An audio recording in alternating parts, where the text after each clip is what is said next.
Duas jovens missionárias mormons, a confiante irmã Barnes e a tímida irmã Paxton, chegam à casa de um homem recluso de meia-idade. O Sr. Ele os convida para entrar, garantindo que sua esposa está preparando uma torta de mirtilo nos fundos da casa. Elas começam a discutir religião, com Reed fazendo vários comentários desconfortáveis sobre sua fé mormon e a natureza da crença. Quando Reed sai da sala, Barnes percebe que o cheiro de torta de mirtilo é de uma vela. A porta da frente está trancada e eles não têm sinal de telefone. Elas seguem Reed até seu estudo, onde ele lhes dá uma palestra ameaçadora argumentando que todas as religiões são adaptações umas das outras, e afirma ter encontrado a única religião verdadeira. Ele dá às meninas a opção de duas portas para sair da casa. Uma se elas ainda acreditam em Deus e outra se não acreditarem. Barnes se rebela, repudiando várias de suas reivindicações. Eles entram pela porta crença, mas descobrem que ambas as portas levam à mesma masmorra. Uma mulher decrépita aparece, come uma torta envenenada e morre. Reed afirma que ela é uma profeta de Deus e a dupla testemunhará sua ressurreição. Um ancião da igreja chega procurando as meninas, mas sai sem ouvir seus gritos.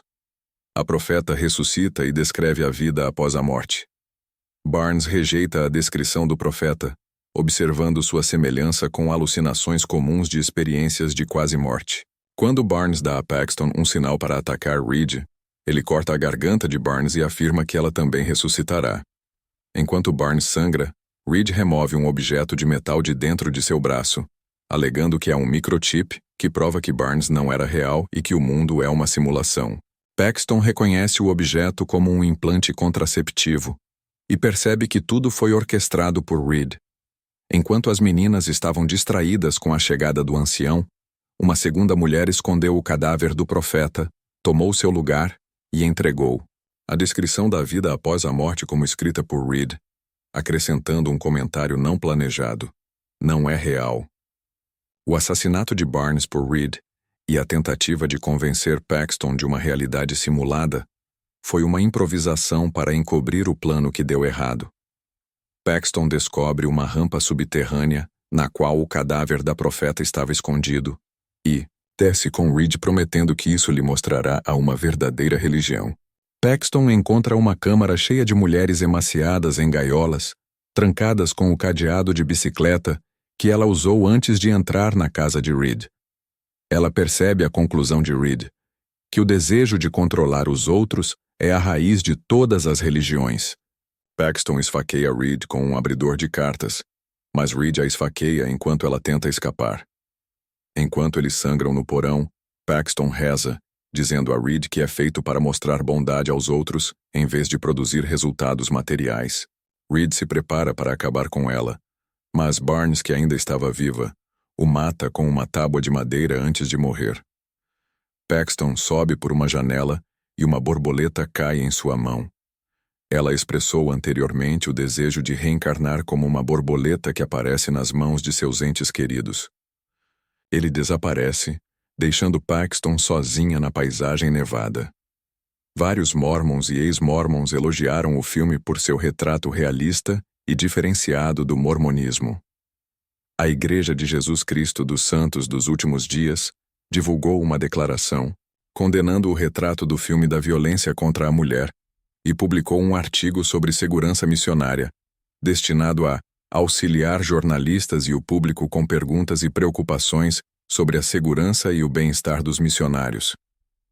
Comparado aos outros filmes de terror e suspense lançados em 2024, Herege é um longa acima da média. E Grant não é o único motivo. A produção conta com um bom roteiro, que causa medo e desconforto a partir de questões religiosas, e tem uma boa direção, que só derrapa um pouco na parte final. Mais um pouco desse resumo. A trama gira em torno de duas integrantes de uma igreja mormon, as irmãs Barnes, que têm a missão de conseguir mais fiéis na cidade onde vivem. Sua missão as leva até a casa do Sr. Reed, que se mostra bastante simpático e interessado em discutir a religião das duas. Só que, aos poucos, as jovens percebem que seu anfitrião quer mantê-las presas na casa. Em troca da liberdade, Elas se veem forçadas a participar de um jogo psicológico que busca testar os limites da fé. Desesperadas para conseguir escapar, ambas passam por situações inusitadas e assustadoras, arquitetadas pelo psicótico dono da casa. As atividades podem não só custar as crenças delas, mas também as vidas de cada uma.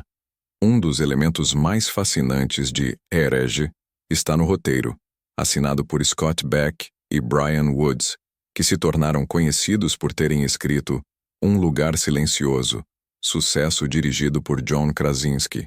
O texto se mostra bastante afiado ao fazer questionamentos sobre credos religiosos e suas origens. Através do Sr. Reed, que se mostra um grande estudioso não só sobre religião, mas também de questões culturais, o filme cria um grande labirinto de fé para mostrar que, tanto as missionárias quanto o público, serão testados sobre o que realmente acreditam nos planos espiritual e físico.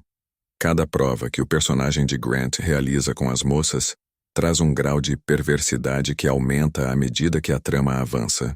Os dois cineastas que antes tinham realizado o fracassado 65 Ameaça Pré-Histórica conseguem a proeza de causar medo ao misturar, por exemplo, cristianismo, o hit Creep do Radiohead e o jogo Monopoly, aqui no Brasil conhecido como Banco Imobiliário. O resultado, além de inusitado, é bem eficaz para causar um clima de desconforto e medo, que o público compartilha com as protagonistas. O único, porém, é que na parte final, o longa não mantém o alto nível atingido nos 2 primeiros terços de sua história. Algumas soluções encontradas pelos diretores roteiristas não alcançam um resultado satisfatório e soam meio apelativas. E por que não dizer mundanas? Embora o desfecho seja bastante ambíguo, o que vai fazer muita gente discutir sobre o que acontece no fim da trama, ele também carrega elementos que já foram usados à exaustão em outros filmes do gênero, e que acabam caindo no lugar comum. Uma pena, pois isso enfraquece a produção num todo gênio do mal. Herege também chama a atenção por contar com um elenco bem enxuto, porém muito bem entrosado com a proposta do filme. Isso é bom, já que ninguém se destaca de forma negativa, ao contrário de algumas produções do gênero. A começar, obviamente, por Hugh Grant, que usa sua simpatia e carisma característicos para dar a impressão inicial de que o Sr. Reed é um homem estudioso, bom de papo e inofensivo. Mas aos poucos, o personagem vai revelando as camadas de sua personalidade doentia e se torna uma pessoa cada vez mais perigosa e letal. A maneira com que Grant constrói seu protagonista é impressionante e certamente uma das melhores, se não a melhor, interpretações de sua carreira. O jeito que ele observa as vítimas e o modo que ele explica descobertas e regras dos jogos deixam as jovens missionárias e também o público ainda mais desconfortáveis. Sua performance no longa deveria ser observada com mais atenção, sobretudo em temporadas de premiações. Além de Grant, vale destacar as ótimas atuações de Sophie Thatcher e Chloe East, como as jovens que acabam caindo na armadilha montada pelo Sr. Reed. Thatcher, que já tinha trabalhado com os diretores em Boogeyman, transmite bem a aflição de sua personagem para sair do cativeiro e não se render à manipulação do captor. Já East convence no início da história, ao se mostrar uma jovem mais inocente do que a amiga, além de mudar à medida que a angústia cresce e ela precisa ser mais forte para sobreviver. Há outros atores no elenco, mas suas participações são tão pequenas que não fazem muita diferença. Herege também conta com uma interessante cenografia e direção de arte, que ajudam a criar um clima mais sinistro para o filme, especialmente nas cenas em que as jovens buscam a saída da casa e encontram outros cômodos que complicam ainda mais a luta pela sobrevivência.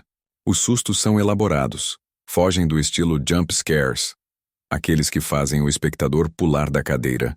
Além disso, o longa traz reflexões marcantes, levantadas pelo vilão de Grant, artista que agora pode se aventurar em outros estilos cinematográficos e dizer que sim, é um ator com muito mais versatilidade do que se pensava. Vale muito a pena conferir esse filme, vai te surpreender. Curta o vídeo, inscreva-se no canal e deixe seu comentário. É muito importante para nós. Obrigado.